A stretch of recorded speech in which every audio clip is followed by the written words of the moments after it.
do we encounter the climate crisis? How do we face it? How do we stand in front of it? Well, in an unjust world in which the effects of climate breakdown are incredibly unequally distributed, as are its causes and its perpetrators, the answer to that question entirely depends on who we are and where we are. So in this performance that you've just heard, the tiniest snippet from Sun and Sea, the audiences watch from above, as you can see here, as the singers, vacationers on a beach, seem to begin to have an intuition about some looming, impending, almost immediate catastrophe that is right in front of them. And then just like any other thought, they just let it go and think about the things that are immediately around them, sandwiches and rubbish and whatever else. Quite a bit like those of us who don't live on the front lines of climate breakdown yet. So my name is Lucia, and I'm a curator, which just means that I look after art and artists. And I work across and in collaboration with most disciplines, really, from funders to scientists to theologians to artists, poets, and musicians, to try and really work at this intersection point between art, ecology, and systems transformation. And I spend a hell of a lot of my time standing in rooms just like these ones, trying to make the point that art has an incredibly important role to play in the struggle towards environmental justice, or indeed an incredibly important role to play in making sense of our interconnected, more than human relationships on this planet. Because art is kind of this, isn't it? Drops make an ocean, not, oh, it's just a drop in the ocean. It's all these countless, tiny micro-responses across time and place. Culture unfolds over deep time between people and planet.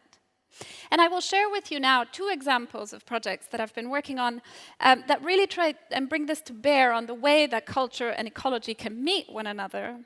And I will then share a few things that I've learned along the process.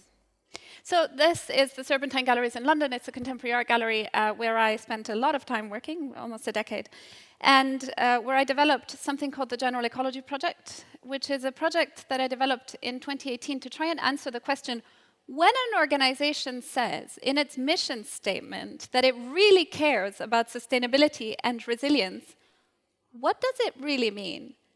Because what I find is that a lot of the times when organizations talk about sustainability and resilience, they actually mean their own sustainability and their own resilience first.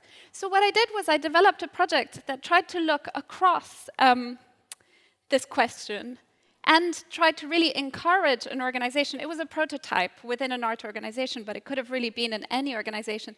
Encouraged it to slightly shift its sense of purpose so that it could simultaneously cater to its field, to its discipline, to its intention or original mission, and to a wider notion of environmental justice and environmental balance.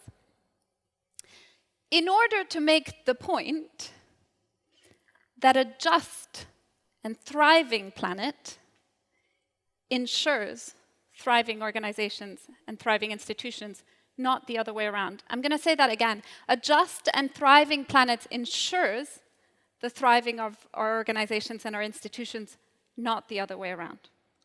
And here's pointer number 1. You have to think of all possible ecologies, and organizations are ecologies too.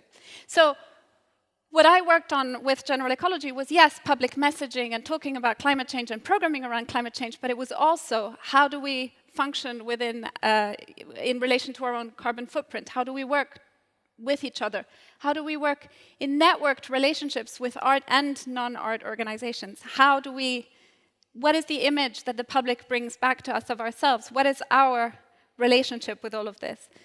And also development and funding. How can we kind of ensure that that dedicating ourselves to the environment is actually good for the institution? And then share your learnings. General Ecology was prototyped at the Serpentine and incubated there, and I'm now developing it into its own organization so that it can test out these different methodologies and really adapt itself in different contexts. And here's a second project, Back to Earth, also at the Serpentine. Back to Earth invited 65 artists to develop an artwork that was also at the same time an environmental campaign or an initiative or a prototype. There are too many of them to try and describe them to you here, but they differ vastly in focus and in methodology, from a new diet to adapt to new climate-disturbed seasons, all the way through supporting an indigenous-run, ancestral presence nature reserve in the Northern Territories of Australia. So our task in this case then is to build the kinds of networks across art and non-art that can support these kinds of artworks or projects by being as adherent as possible to the needs of those projects themselves. Is it art? I kind of don't care, and here's pointer number 2. Art can be your Trojan horse. By calling something an artwork, you're allowing for an entirely different world to support its vision, to support its experimentation. Artists experiment. They are allowed to fail. They don't actually have to quantify impact in quantitative measures until quite a bit later down the road, which means that innovation is actually much more possible in the cultural field and in the art field than it is anywhere else. Art is powerful and will make the complex fleshy, embodied, sensible, real to you.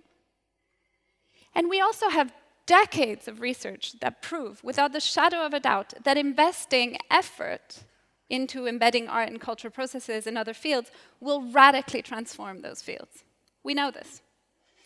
And if I had time to take you out for a drink, I would try and prove to you over a drink, and I probably wouldn't let you go until I'd convinced you, that art is where symbol and imagination meets the material world itself.